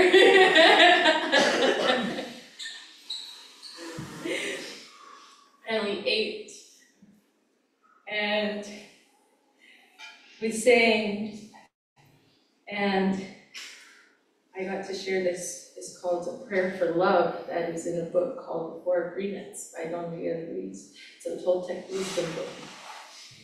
And it's just, I just want to say that I really felt like sharing this, because just during all of this, what I've been hearing, it's just incredible to me how this comes full circle, and it's perfect for this moment for Jess. We are going to share a beautiful dream together, a dream that you will love to have all of the time. In this dream, You are in the middle of a beautiful, warm, sunny day. You hear the birds, the wind, and a little river. You walk toward the river. At the edge of the river is an old man in meditation, and you see that out of his head comes a beautiful light of different colors. You try not to bother him, but he notices your presence and opens his eyes. He has the kind of eyes that are full of love and a big smile. You ask him how he is able to radiate all that beautiful light. You ask him if he can teach you to do what he is doing. He replies that many, many years ago, he asked the same question of his teacher. The old man begins to tell you his story. My teacher opened his chest and took out his heart, and he took a beautiful flame from his heart. Then he opened my chest, opened my heart, and he put the little flame inside me. He put my heart back in my chest, and as soon as my heart was inside me, I felt intense love, because the flame he put in my heart was his own love. That flame grew in my heart and became a big, big fire. A fire that doesn't burn, but purifies everything that it touches. And that fire touched each one of the cells of my body, and the cells of my body love me back. I became one with my body, but my love grew even more. That fire touched every emotion of my mind, and all the emotions transformed into a strong, intense love. And I loved myself completely and unconditionally. But the fire kept burning, and I had the need to share my love. I decided to put a little piece of my love in every tree, and the trees loved me back. And I became one with the trees, but my love did not stop. It grew more. I put a piece of my love in every flower, in the grass, in the earth, and they loved me back, and we became one. And my love grew more and more to love every animal in the world. They responded to my love, and they loved me back, and we became one. But my love kept growing and growing. I put a piece of my love in every crystal, in every stone in the ground, in the dirt, in the metals, and they loved me back. And I became one with the earth. And then I decided to put my love in the water, in the oceans, in the rivers, in the rain, in the snow, and they loved me back, and we became one. And still my love grew more and more. I decided to give my love to the air, to the wind. I felt a strong connection with the earth, with the wind, with the oceans, with nature, and my love grew and grew. I turned my head to the sky, to the sun, to the stars, and put a little piece of my love in every star, in the moon, in the sun, and they loved me back. And I became one with the moon and the sun and the stars, and my love kept growing and growing, and I put a little piece of my love in every human, and I became one with the whole of humanity. Wherever I go, whomever I meet, I see myself in their eyes, because I am a part of everything, because I love. And then the old man opens his own chest, takes out his heart with that beautiful flame inside, and he puts that flame in your heart. Jess has put that beautiful flame in our hearts, and now that love is growing inside of you. And you are one with the wind, with the water, with the stars, with all of nature, with all animals, and with all humans. You feel the heat and the light emanating from the flame in your heart. Out of your head shines a beautiful light of different colors. You are radiant with the glow of love, and you pray. Thank you, Creator of the universe, for the gift of life you have given me. Thank you for giving me everything that I have ever truly needed. Thank you for the opportunity to experience this beautiful body and this wonderful mind. Thank you for living inside me with all your love, with your pure and boundless spirit, with your warm and radiant light. Thank you for using my words, for using my eyes, for using my heart to share your love wherever I go.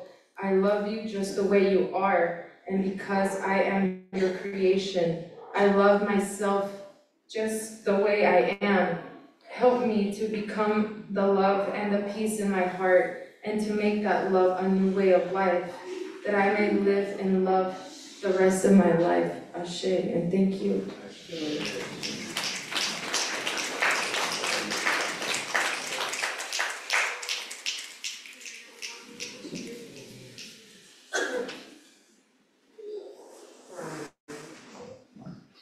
Well, I feel like that was a beautiful full circle from where we began this portion of the evening. And I can smell dinner, as probably you can. So I'm not going to say very much here. I wrote many, many, many things that I didn't finish writing because my priority was getting this event like it is, just like it is, including all those many things I wrote being unfinished and inaccessible to my phone at the moment for some reason. Spirit, thank you.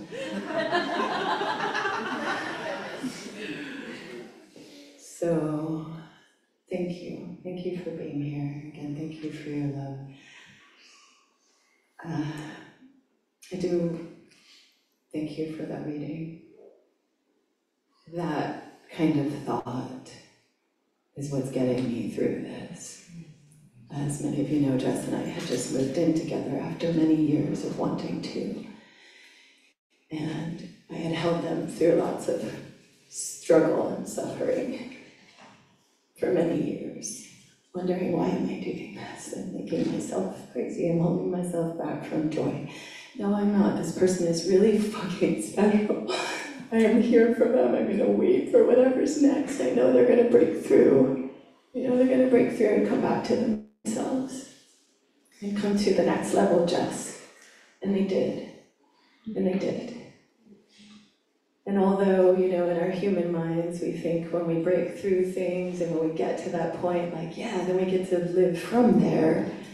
But it seems in so many ways that Jess just kind of checked all those boxes that, yep, I look like I want to, I got a great job, people love me there, I have amazing community, I live with my lovely, dedicated partner in this beautiful home that is so full of love, and I'm good.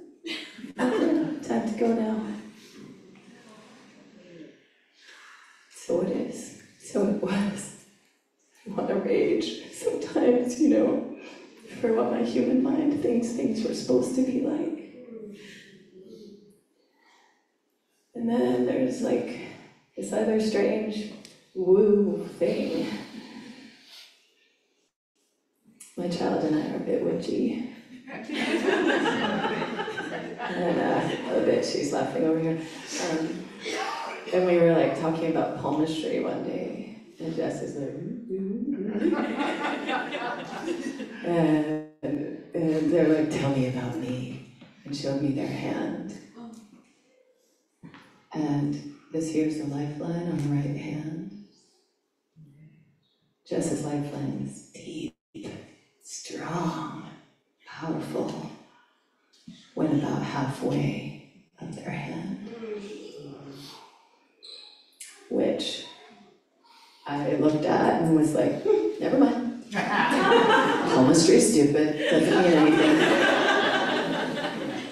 Just a few weeks later, I'm going, oh fuck, yeah, they were only supposed to have half a life. And I'm like, shut up, it's not half a life. What do I know about how long anybody's supposed to live? What do any of us know about how long any of us are supposed to live? They lived fucking big, they loved so big. They went all over this world, they were so good at so many things. They lived, they loved, and I got to walk them home. Maybe I don't get to live in the home we made together, but I got to walk them home. So that's it. I'm grateful. just like in my heart, I am a new, better person because of that love. So thank you. Thank you, Jess. Thank you, all of you who share this love with me and make the world a better place because of it. That's it.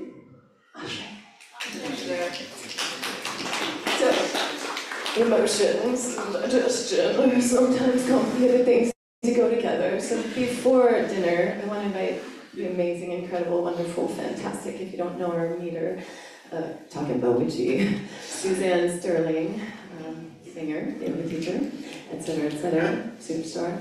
So she's going to just lead us in a little song to help us digest some of this emotion and prepare us to digest our dinner, which will be ready immediately after this. And then if you will, please stay for after dinner, where we'll have a sing-along with a bunch of Jess's favorite songs that they played on ukulele.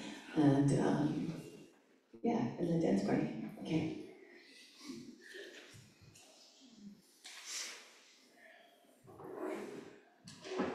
I invite you to sing this with me. Please sing this with me. One thing I know about song is that it moves everything.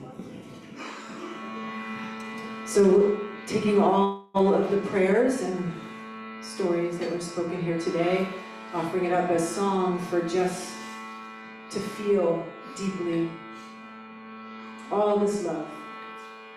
The words are breath by breath, there is life, there is death, she is rising. Breath by breath, there is life, there is death, she is rising. Or they are rising. She is here, she is here, she is rising. She is here, she's everywhere, she is rising.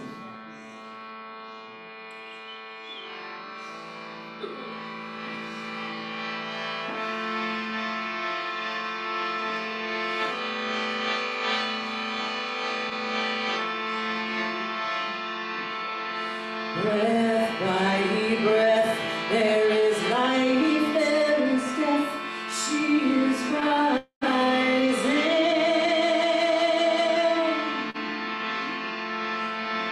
Breath by breath, there is life, there is death, she is rising. Same thing. Breath by breath, there is life, there is death, she is rising.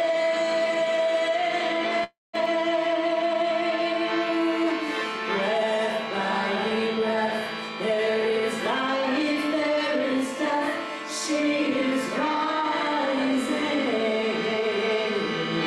She is here, she is here, she is here, she is here, she is arising. Oh, she is here, she's everywhere, she is everywhere, she is arising. Can you feel that? Can you feel that? Let your voice keep rising. Breath by breath. There is life, there is death, she is rising. Use your voice. Breath by breath, there is life, there is death, she is rising. Imagine we're singing right to her and she is receiving this song. Breath by breath, there is life, there is death, she is rising.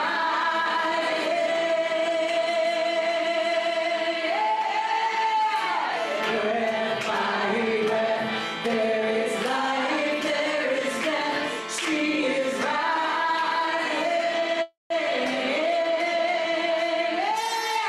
She is here, she is here, she is here, she is arising.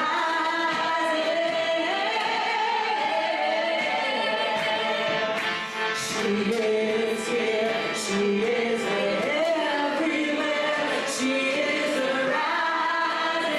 I invite you to stand up, stand up, stand up. Breath by breath, there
Breath by breath, there is life, there is death, she is rising.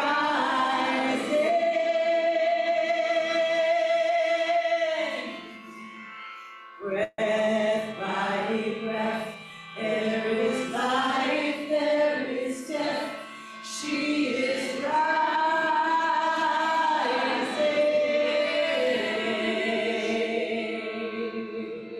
She is here, she is here, she is rising. Last chance, get it all the way up for Jess right now.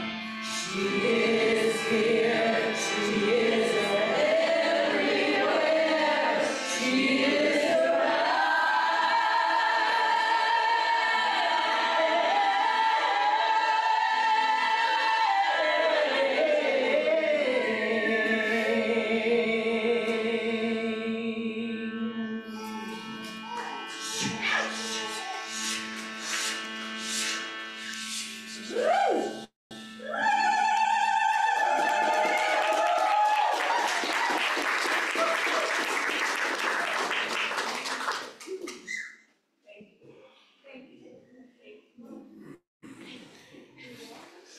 You get to eat.